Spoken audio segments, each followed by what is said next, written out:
Hello, everyone, and welcome to another Caring Counts episode. We're super excited. It's another gorgeous Wednesday here in Colorado. Just snow on the ground in September. Gotta love it. With these Caring Counts, we are excited to connect people in memory care. That's our goal. Because the more connections you have, the more support you have. As always, Caring Counts is brought to you by Applewood, our house.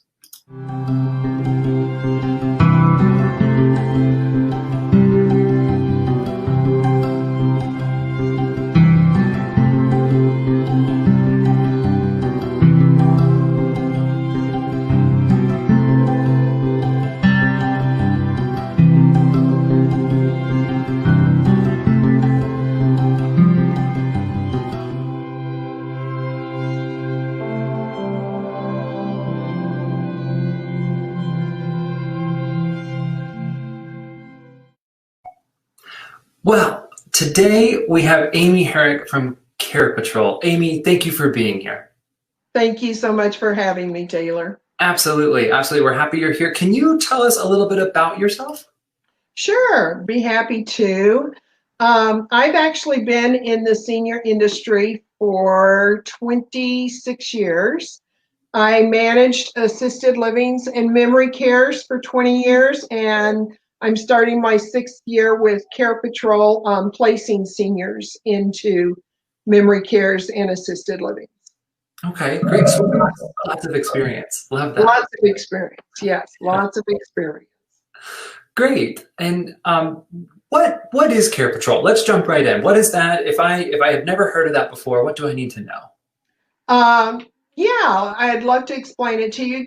Basically, we are a senior placement service. What we do is we help families find assisted living, independent living, memory care, and even home care for their loved ones when they need it. To provide the safest options for our clients, we always stay on top of the history of care violations of every community that we tour, and that is one thing we do. We tour with our residents. Even during COVID, we're doing the virtual tours with our residents.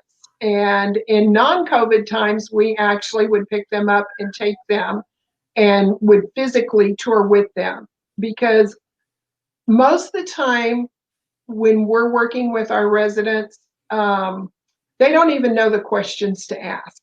And so we're there to help ask the questions that they need the answers to, but they just don't even know that they need those answers.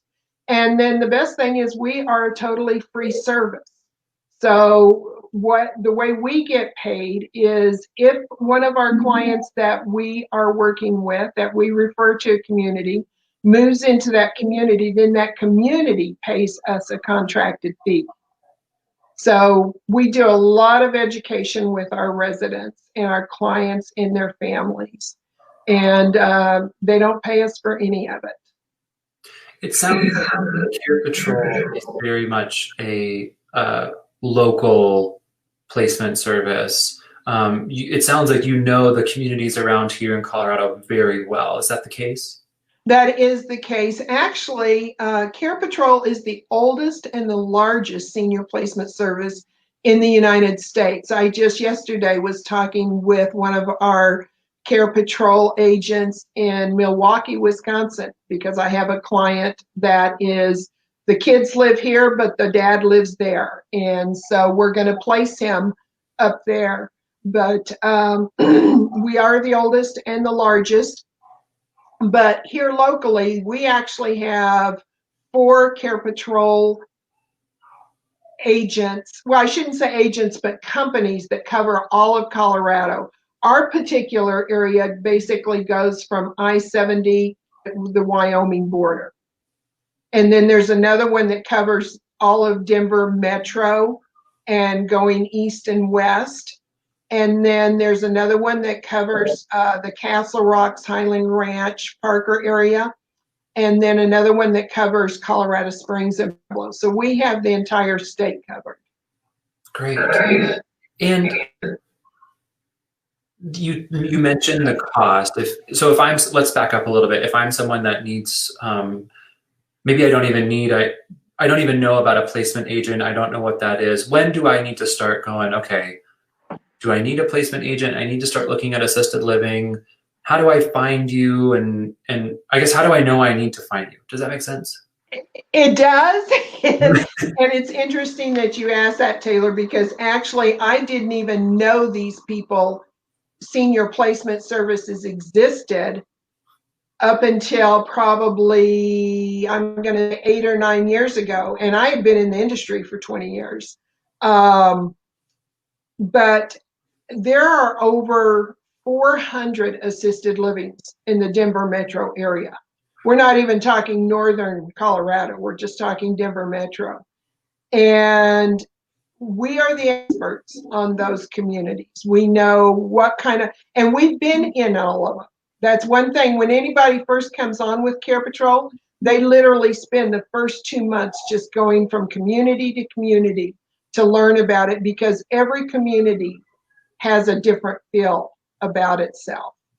And we need to understand what that feel is, what kind of client they're looking for, and what kind of client, or resident they'll accept, and what their terms are. Because even though assisted living is regulated, there still is a lot of leeway, because you will find some that will accept Medicaid, some will not.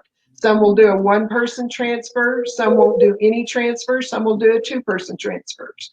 So those are the nuances that we know about each community. And it goes into much more greater depth than just that, but that gives you an example. Yeah, I kind of equate that to, and please tell me if I'm off base, but I went with my realtor when I was buying a house to look at some model homes in a new community. And I think I walked through one of the model homes with the seller, the builder, and my real estate agent. And my real estate agent asked all of the questions that I didn't even know I should be asking.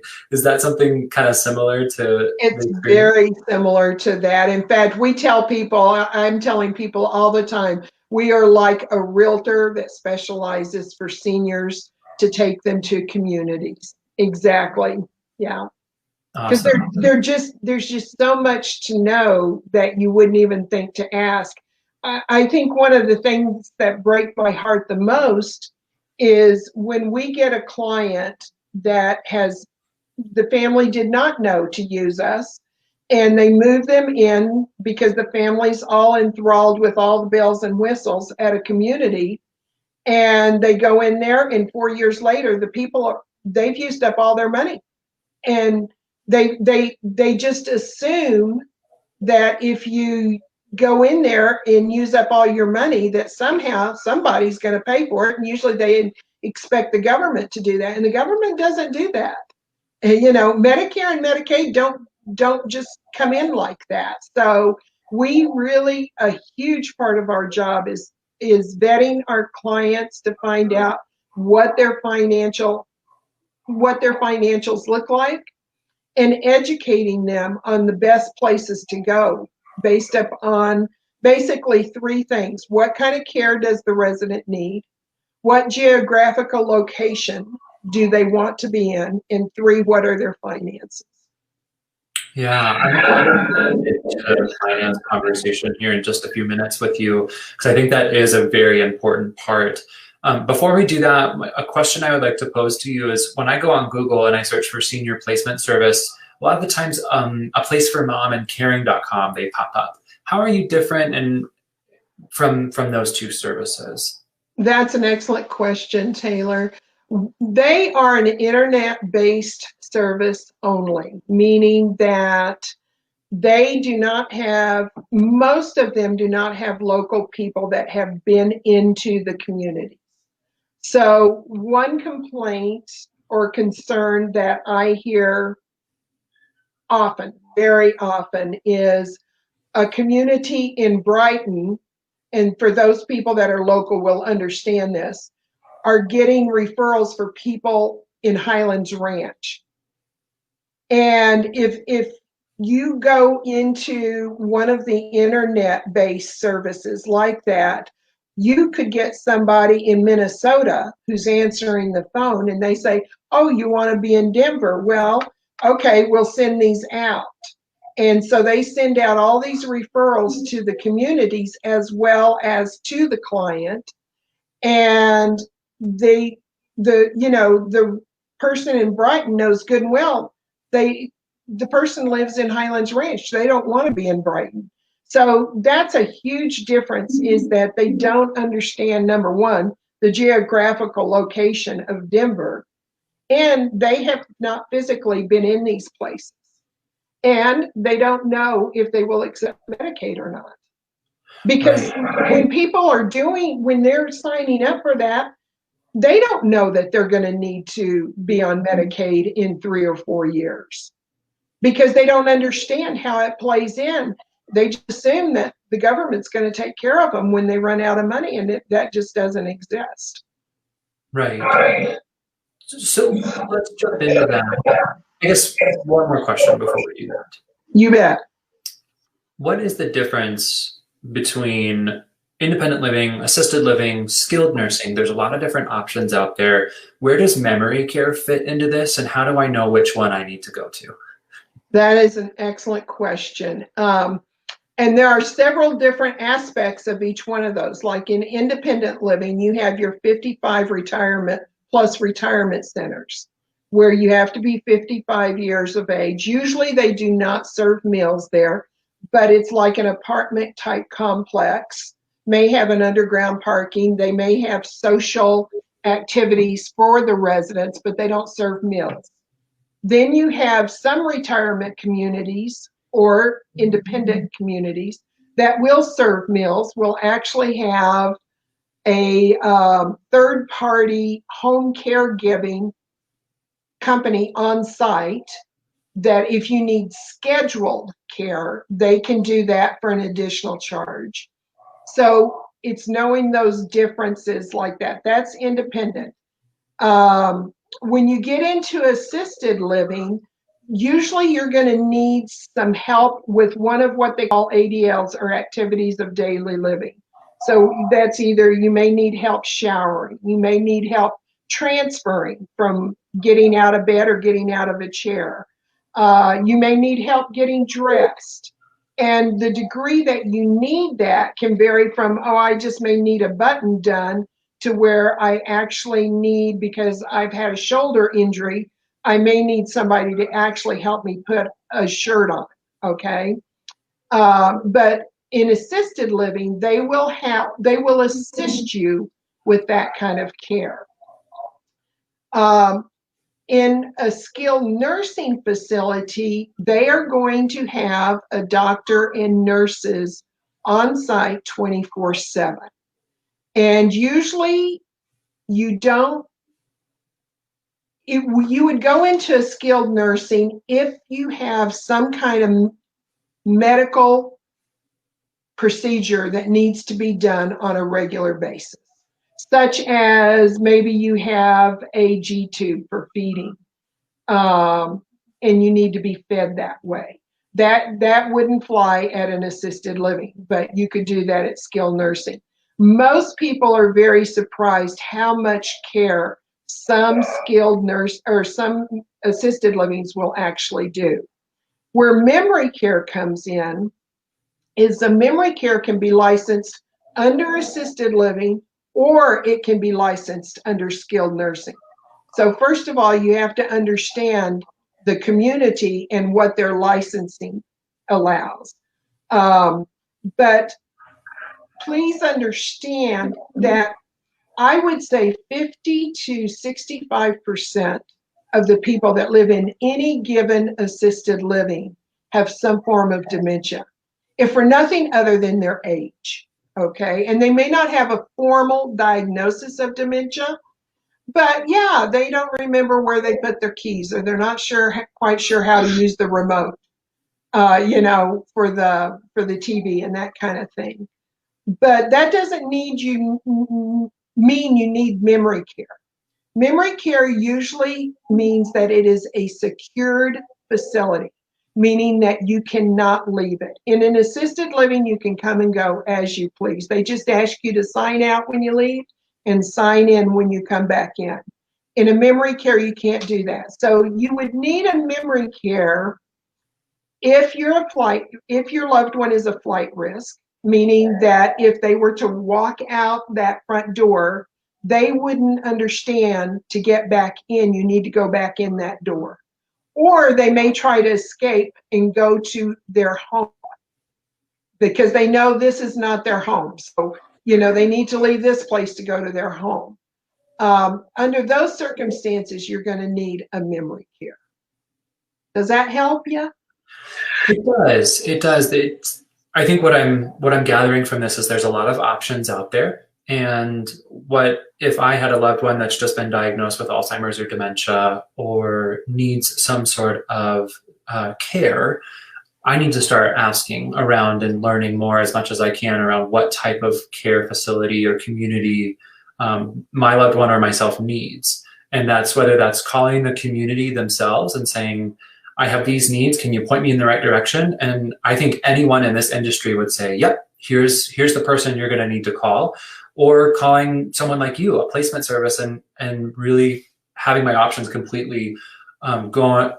You can help me cover my options, if that makes sense. Exactly. And that's what I referred to earlier, is a lot of what we do is education, because so many of our clients think because their loved one now has a diagnosis of Alzheimer's or vascular dementia or one of those, they automatically have to go to memory care. And that's not the case. It just isn't. And we, out of the 400 plus assisted livings, we probably have contracts with 90 to 95% of them. So we are not representing any one community. We represent the whole gamut. And we know what each community will do. Like we know Applewood, our house, very, very well. I've known them for years. And we know exactly what kind of clients, that they specialize in. And we are so grateful. I'm just going to say it right now. We are so grateful to Applewood, our house, because they handle a niche of clients that very few memory cares handle. And we have placed many, many people at Applewood, our houses, and are just so grateful that you guys do exist. Well, thank you. Thank you for that. And we're excited that you exist too, because having someone that has your back, I want to really emphasize the education piece that you're talking about with this. It's a piece of education. There's no really financial, you're not representing just one assisted living or right. Or community. You, for that matter, you're representing everyone, and you want what's best for the person that needs placement. In that vein, I wanted to also say, if you have a question that you would like to pose to Amy in the comments, please feel free to do so. We would love to take your questions live. That's why we have Amy here. If you have any burning questions, go ahead and post them in the comments. Amy, I'm going to jump into, let's talk about, and this is a big question, and I don't think we have time to cover everything today, but let's see how far we get. Okay. So my big question for you is, how in the world do I pay for senior care, and how did that journey start? That is an excellent question. And I'll kind of take it by levels. So independent is paid privately. So if you're looking at a 55 plus retirement community or an independent community, that is private pay. There's usually not other funds out there to help you pay for that. So that means that's going to come out of your bank account, out of your savings. Maybe you just sold your house to move into that. It's going to come out of that money. As far as assisted living goes, there's basically 4 ways to pay for assisted living. Is through private funds, just like that. There are long-term care insurance policies.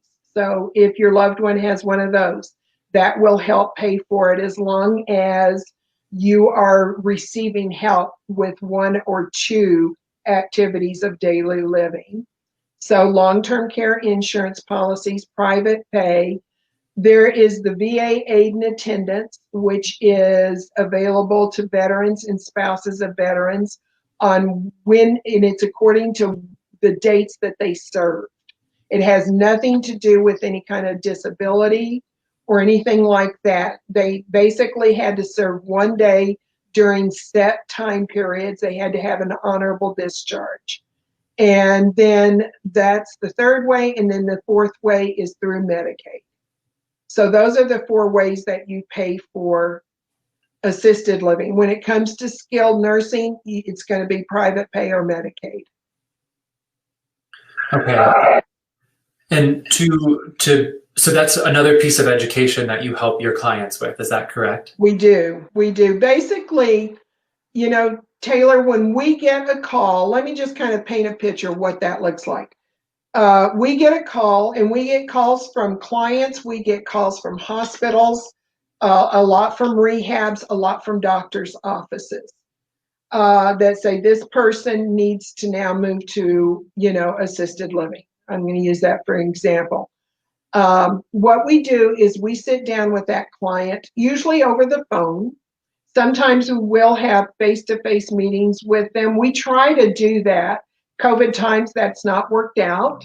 So we do it more over the phone. And we have a care assessment that we go through with them to find out what their care needs are. In the 20 years I've done, caring, I've probably done thousands of these assessments. And so we do this care assessment. Then, like I said, we vet and find out what their finances are, and then we find out what geographical area they want to be in. Based upon all that information, then we will come up with the top 3 or 4 communities, whether that be a residential assisted living or a large community or a mid-sized community. And we get what they would want on that as well. We kind of explain the differences of what that looks like and how they operate.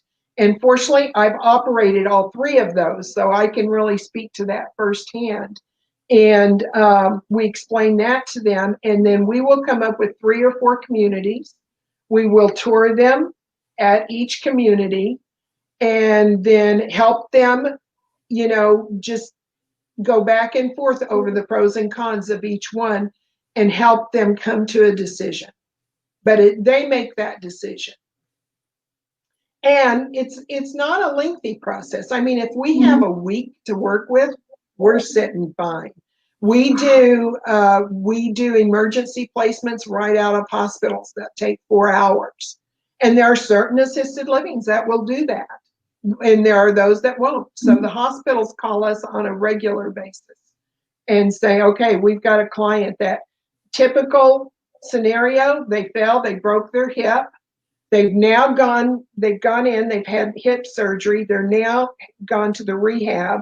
And the rehab calls us and says, we're going to discharge this person in 72 hours, but they can't go home because they have steps in their house.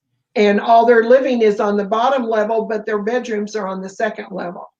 So they cannot go, we cannot safely discharge them back to their house. Would you please work with this client to help them find an assisted living to move into?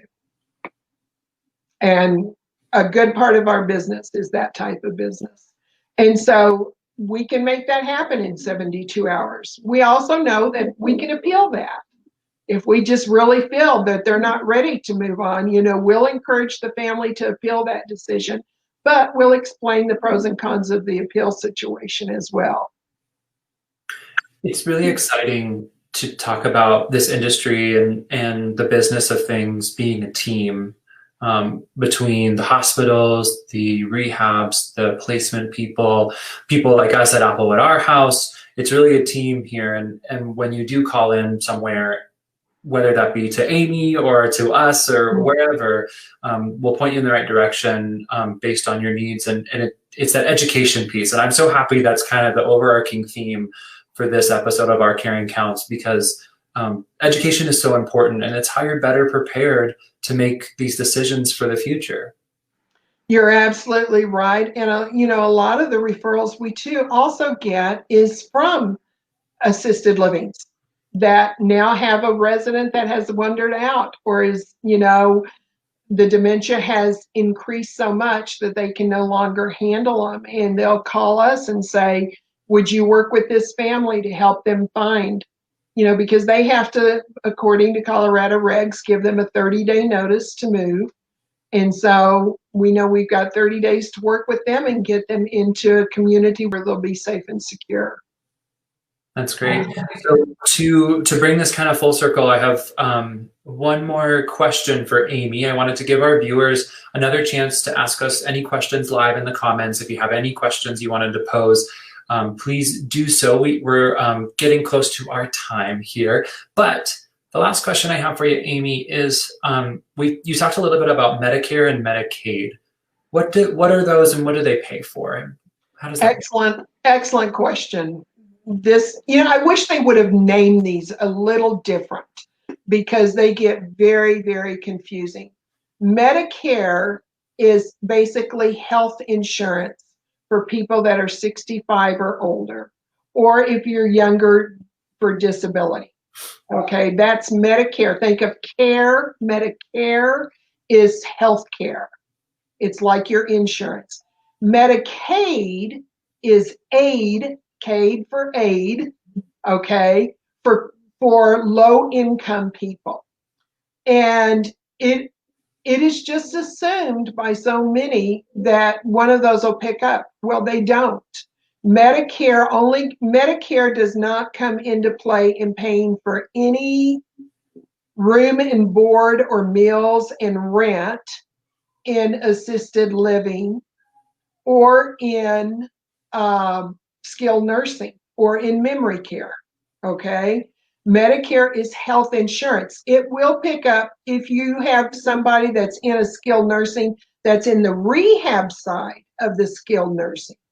Beforehand, we used to have rehabs that were always in skilled nursing. Now we have standalone rehabs.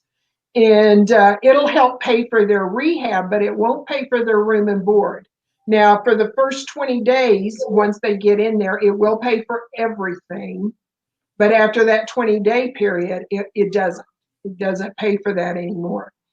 And then Medicaid is out of the 400 plus assisted livings in the Denver metro area, only about 30% accept Medicaid. And out of those 30% that do accept Medicaid, 80% of that 30% require that you come in on what they call a spin down, meaning they say, yes, you can move to our community, but you have to private pay the market rate for the first 2 years. And then after that, we'll let you convert to Medicaid.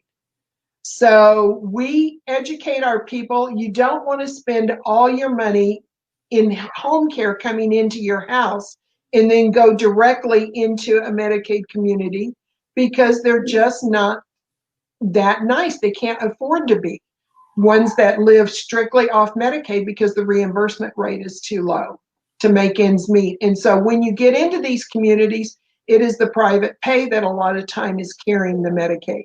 And a lot of times communities will say, we'll allow 10% or 20% of our beds to be Medicaid, but no more than that. Does that make sense? It does. What I'm hearing from you is it's very, very personalized to the person that's looking for a community. And it's that education piece, again, to bring it back. You educate yourself on their needs, and you're helping educate them on what's going to be the best fit for them, both comfort, care, safety, and financially. Exactly. Yeah. Amy, thank you for your time today. We really appreciate you jumping on our Caring Counts Live series. We so appreciate it. Well, thank you so much. I appreciate you giving me the chance. Thank you.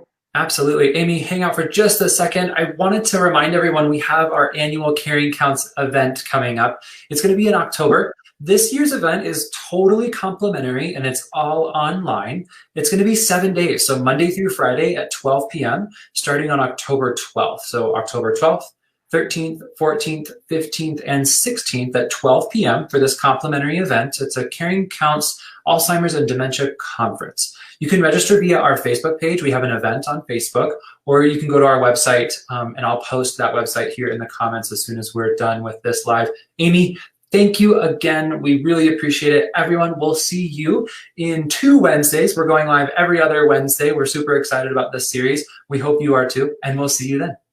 Thank you. Thanks.